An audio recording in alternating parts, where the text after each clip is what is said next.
ईरानी media में breaking news दी जा रही है। न्यूज एक कार्गो शिप पर 2 मिसाइल धमाकों की है। धमाके रेवोल्यूशनरी गार्ड ने किए हैं। तस्वीरों में जहाज के हालत खस्ता लग रही है। ईरान ने ये चोट सुपर पावर को दी है। इस हमले को ईरान ने मिसाइल साइट पर बमबारी का बदला बताया है। अमेरिका जब ईरान पर बमबारी करता है तो ईरान बदले में कुवैत को मिसाइलों से फोड़ डालता है। ट्रंप जब ईरान नेवी को दहलाते हैं तो रेवोल्यूशनरी लड़ाके हॉर्मुज में तेल जहाजों को आग लगाते हैं। लेकिन अब ईरान अमेरिका इजराइल के बारूदी टकराव का एपिसेंटर है लेबनान। यहाँ फट रहे बम और मिसाइल अमेरिका इजराइल के रिश्तों को बिगाड़ सकते हैं, क्योंकि जिस तरह इजराइल यहाँ हिजबुल्लाह को मार रहा है उसे देख ट्रंप का कलेजा कांप गया है। ट्रंप ने नेतन्याहू से फौरन लेबनान में हमले बंद करने की अपील की है, लेकिन नेतन्याहू ने कहा है कि वो तब तक हिजबुल्लाह को बारूदी डोज देते रहेंगे जब तक लड़ाका ग्रुप का सफाया नहीं हो जाता। इजराइल के धमाकों को देख डर गए ट्रंप। बेरूत पर बमबारी प्लेन से ट्रंप के उड़े होश।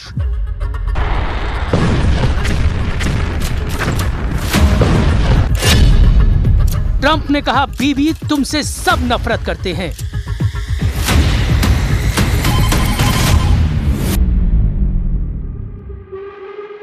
ट्रंप की धमकी बारूद से ज्यादा विस्फोटक साबित हो गई है। नेतन्याहू आउट ऑफ कंट्रोल हो गए हैं। इजराइल के प्रधानमंत्री ने सुपर पावर की चेतावनी को अनदेखा कर दिया है। नेतन्याहू ने ऐलान किया है कि बेरूत को बर्बाद होने से कोई नहीं बचा पाएगा। नेतन्याहू ने ये बात ट्रंप को भी बता दी है कि इजराइल का स्टैंड बदला नहीं है, उसका प्लान एक्टिव है।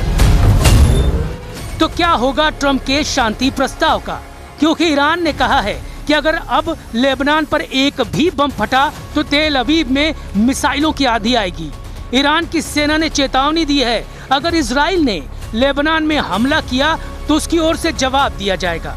इजरायली आर्मी की ओर से लेबनान में बमबारी और कई इलाके खाली करने की धमकी देने के बाद ईरान ने भी इजरायली इलाकों को खाली करने का मैसेज भेज दिया है। ईरान के खातम अल अंबिया सेंट्रल हेडक्वार्टर से इब्राहिम ज़ुल्फ़ागारी ने नेतन्याहू के नाम पैगाम भेजा है।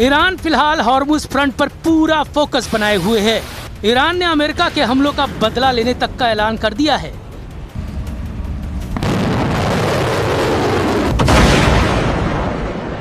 वही तेवर, वही तेजी, वही स्टाइल, धमाके दर धमाके, मिसाइलों के, रॉकेट के, फास्ट बोट का एक्शन, रेवोल्यूशनरी फाइटर्स का दबदबा।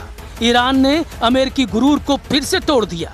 अब की बार ये बताकर मारा है कि ईरान की हद में जो आया उसका सफाया तय है। ईरानी मीडिया रिपोर्टों के मुताबिक रेवोल्यूशनरी लड़ाकों ने पनामा के झंडा लगे एक जहाज को क्रूज मिसाइल से धुआं कर दिया है।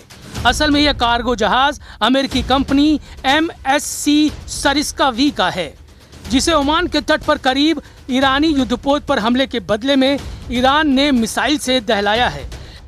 इससे पहले 1 जून को अरब सागर से गुजर रहे एक कार्गो शिप पर मिसाइल से हमला हुआ, जिससे इराक के तट पर एक बड़ा विस्फोट हुआ।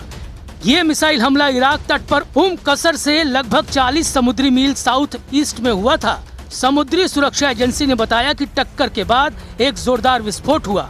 यूके MTO ने मिसाइल हमले से प्रभावित जहाज की जानकारी साझा नहीं की है। इधर ईरान ने अमेरिका के साथ सभी तरह के संपर्क रोकने की बात कह दी है।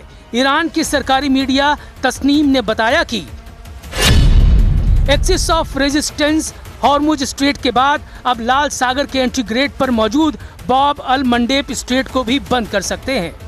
हॉर्मुज स्ट्रेट के बंद होने से दुनिया के कई देश गंभीर तेल और गैस संकट में फंस गए हैं।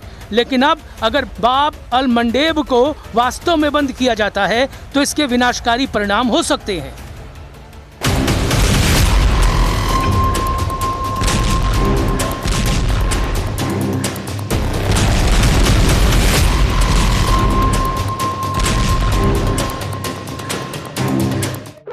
ईरान ने दूसरा ऑयल रूट बंद किया तो हाहाकार मचना तय है, क्योंकि बाब अल मंडेब को गेट ऑफ टीयर्स यानी आंसुओं का द्वार भी कहा जाता है। बाब अल मंडेब एक बेहद संकरा समुद्री रास्ता है जो लाल सागर को अदन की खाड़ी और हिंद महासागर से जोड़ता है। इसके एक तरफ यमन है, दूसरी तरफ अफ्रीका के जिबूती और इरिट्रिया देश हैं। अपनी सबसे सकरी जगह पर यह सिर्फ 26 से 29 किलोमीटर चौड़ा है। फोर्ब्स के मुताबिक दुनिया के कुल समुद्री व्यापार का लगभग 12 से 14% हिस्सा इसी छोटे से रास्ते से होकर गुजरता है। एशिया से यूरोप जाने वाले लगभग सभी कमर्शियल कंटेनर जहाज यहीं से निकलते हैं। खाड़ी देशों से यूरोप और अमेरिका जाने वाले तेल और लिक्विफाइड नेचुरल गैस के टैंकर इसी रास्ते का इस्तेमाल करते हैं। यहाँ से रोजाना लगभग 40 से 50 लाख बैरल कच्चा तेल गुजरता है। इसलिए अगर ईरान वाकई इसे बंद करता है तो ऐसा कर वो पूरी दुनिया को रुला सकता है। हॉर्मुज और बाब अल मंडेब दोनों के बंद होने का मतलब होगा कि दुनिया की कुल तेल और गैस सप्लाई का 25% हिस्सा पूरी तरह से लॉक हो जाएगा। हॉर्मुज स्ट्रेट में ईरान की मंजूरी के बिना घुसना मना है। अब दूसरे तेल गलियारे में बैरियर लगाकर रेवोल्यूशनरी लड़ाके ट्रम्प से बराबरी की डील की मांग कर रहे हैं। ईरान की बारूदी फास्ट बोट पहरेदारी कर रही है। जिस भी जहाज पर शक होता है उसे रेवोल्यूशनरी लड़ाके रॉकेट धमाकों से ब्रेक लगा दे रहे हैं। लेकिन अमेरिका कितनी देर शांत रहेगा? ट्रम्प कब तक युद्ध समझौते का इंतजार करेंगे? क्योंकि लेबनान में ट्रम्प की कही बात सच साबित नहीं हो रही है। बेरूत को इजराइल ढहाने के मिशन को ऑन कर चुका है। ईरान कह रहा है लेबनान में जब तक हमला होगा कोई समझौता नहीं हो सकता।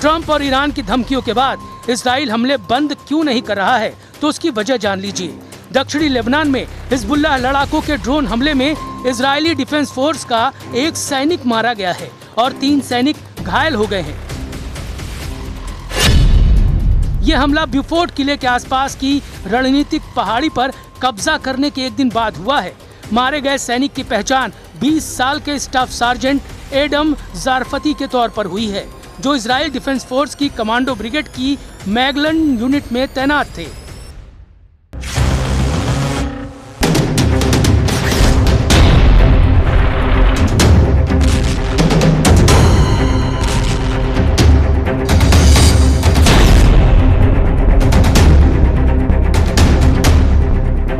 दिनों के युद्ध में दूसरे इजरायली सैनिक की मौत से युद्ध भड़क गया है। हिजबुल्लाह लड़ाके अब रात में फर्स्ट पर्सन व्यू ड्रोन की बौछार से इजराइल को दहला रहे हैं। इसलिए आईडीएफ ने हिजबुल्लाह आतंकियों को नबाती से खदेड़ना शुरू कर दिया है। इजराइल ने धमकी दी है कि नबाती में रहने वाले लेबनानी नागरिक इलाके को जल्द खाली कर दे। नागरिकों को जहरानी नदी के उत्तर भाग जाने की चेतावनी दी गई है। इजराइल ने दक्षिणी लेबनान में एक बड़ा बफर जोन बना लिया है। ये बफर जोन लेबनान के कुल क्षेत्रफल का लगभग 10% हिस्सा है, जिसकी सीमा इजराइल से लिटानी नदी और भूमध्य सागरी तट से लेकर सीरियाई सीमा माउंट हार्मोन तक है।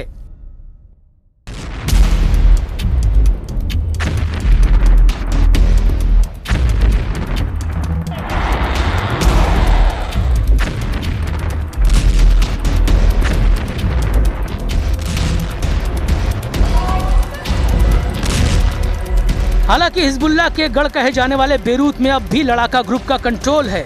हिजबुल्लाह चीफ नईम कासिम ताज पोशी के बाद सबसे ज्यादा दिन तक इजराइल को चैलेंज दे रहे हैं।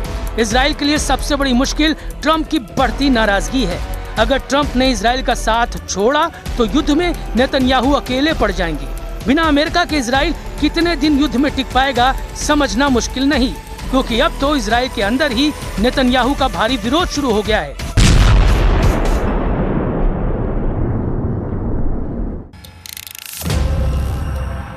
एक तरफ दक्षिण लेबनान में इजराइल नए नए किले फतह कर रहा है, दूसरी तरफ उन किलों पर कब्जा जमाए रखने के लिए नेतन्याहू के सामने सैनिकों का संकट खड़ा हो गया है।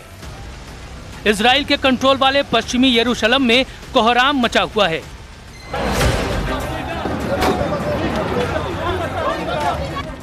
पश्चिमी यरूशलेम में पुलिस पैटर्न से पीट रही है।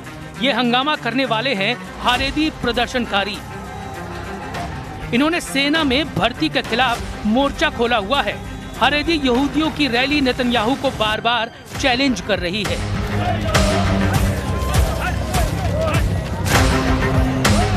जब इजराइल ने गाजा, लेबनान और सीरिया में फौज में तैनाती की हुई है और ईरान से युद्ध किसी भी वक्त शुरू हो सकता है। इजराइल की सेना में भर्ती का मुद्दा बहुत गरमाया हुआ है। अनिवार्य सर्विस का विरोध चल रहा है। इस विरोध का सेंटर पॉइंट वो हारेदी यहूदी समुदाय है जो नहीं चाहता कि उस पर सेना में अनिवार्य सर्विस का दबाव डाला जाए। इसी डिमांड के साथ हजारों लोग यरूशलेम में इकट्ठा हुए। इजराइल में नेतन्याहू को हिजबुल्लाह और हमास से इतनी बड़ी टक्कर नहीं मिली जितना इजराइल के अंदर हारेदी समुदाय का विरोध उनके लिए मुसीबत बन चुका है। भ्रष्टाचार के मुकदमों के अलावा अब ये भीड़ नेतन्याहू पर आग बबूला है। ये लोग युद्ध में नहीं जाना चाहते। हारेदी यहूदियों की दलील है कि पवित्र किताब तोरा का अध्ययन इजराइल की हिफाजत करता है। ऐसा करना उनकी ही जिम्मेदारी है, इसलिए उन्हें फौज में भर्ती से छूट मिलनी चाहिए। हारेदी यहूदियों का मानना है कि सेना का माहौल उनके धार्मिक नियमों से अलग है, जहां पुरुष और महिलाएं साथ रहते हैं। खाने पीने के नियम भी ऐसे हैं जो उनकी प्रार्थना के नियमों से मेल नहीं खाते। हारेदी यहूदी समुदाय इजराइल देश की स्थापना को भी सही नहीं मानता। ऐसे में हारेदी युवाओं की धार्मिक आस्था कमजोर होती है।